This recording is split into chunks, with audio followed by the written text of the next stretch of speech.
আর এই যে আমি এরপর এটাকে খাবো। ও এভরিওয়ান, কেমন আছো তোমরা সবাই? আশা করছি খুব ভালো আছো।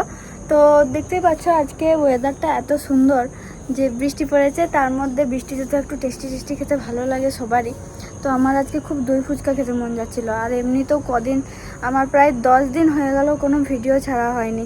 তো আমি ফুচকা আর আলু নিয়ে চলে এসেছি এখানে। জলটা আনি নাই, কারণ দই ফুচকা বানাবো আর বাকি সব ইনগ্রেডিয়েন্টস ঘরেই রয়েছে। তো সেই জন্য আজকে ভাবছি দই ফুচকাটা ঘরেই বানাবো। তো চলো বানানো যাক।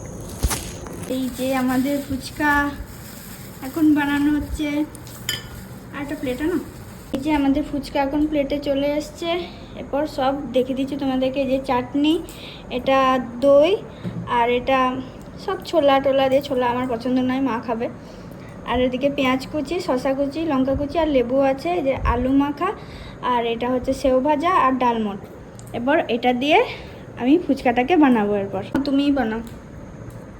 যে প্রথমে গেল আলু, শসা কুচি, পেঁয়াজ কুচি,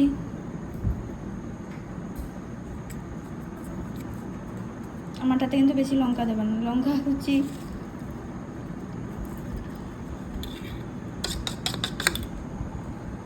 এরপর যাবে দই, এরপর যাবে চাটনি,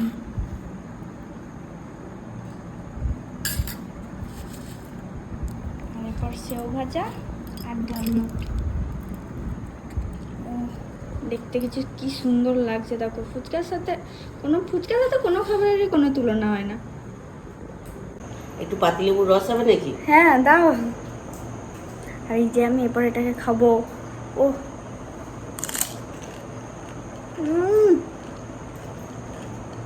চরম। বৃষ্টি হয়ে গেলে জমে গেল দই ফুচকা। আমি এরপর ঠিক করেছি আমি ঘরেই বানিয়ে খাবো। দাও আমার ফুচকাটা আবার দাও। এই যে আমার দ্বিতীয় নম্বর ফুচকা।